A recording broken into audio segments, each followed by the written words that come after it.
이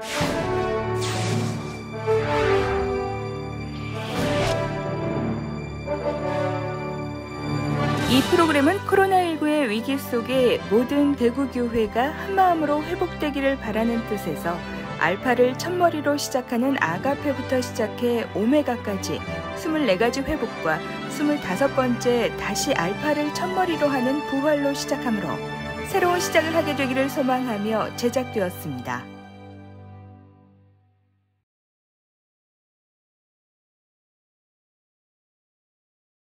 하나님의 나라는 성경을 관통하는 중심 주제입니다. 하나님의 나라는 단순히 죽어서 가는 곳이 아닙니다. 우리가 하나님의 통치와 다스리심에 순종할 때 하나님의 나라는 지금 이곳에 임하게 됩니다. 예수님께서는 공생애를 시작하시며 때가 찼고 하나님의 나라가 가까이 왔다고 외치셨습니다. 제자들에게 기도를 가르치실 때 하나님의 나라가 임하도록 그분의 뜻이 이루어지도록 기도하라고 말씀하셨습니다.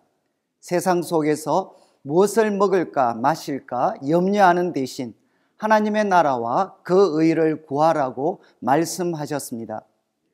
지금 우리는 코로나19로 고통받고 있고 세상의 거센 도전과 비난에 직면해 있습니다. 그렇지만 하나님의 백성인 우리가 해야 할 일은 명확합니다. 우리의 초점을 다시금 하나님 나라에 맞추는 것입니다. 하나님 나라와 관련하여 3가지 기도 제목을 드리려고 합니다. 첫째, 예배를 통해 성도들이 만왕의 왕이신 하나님을 만나야 합니다. 타락한 시대를 살아갔던 선지자 이사야는 성전에서 거룩하신 하나님을 만났습니다. 이때 그는 자신의 허물을 깊이 깨닫고 탄식하였습니다. 하나님은 천사를 보내셔서 그 죄를 사하여 주셨고 그는 하나님의 부르심에 순종하였습니다. 이사야처럼 우리도 예배를 통해 왕이신 하나님을 만나고 왕이신 하나님의 명령에 순종하는 자가 되어야 합니다. 둘째, 주님의 몸된 교회가 하나님의 통치와 다스림에 순종해야 합니다. 제가 외국에서 공부하는 동안 제 마음을 찔렀던 글이 있었습니다. 한국교회 지도자들은 하나님의 나라를 세워가는 것이 아니라 자신의 왕국을 세워가고 있다. 부인하기 힘든 사실입니다. 주님의 십자가와 부활을 바라보며 대구교회 지도자들이 먼저 자신의 뜻을 내려놓고 하나님 뜻에 자신을 맞추게 되기를 소망합니다.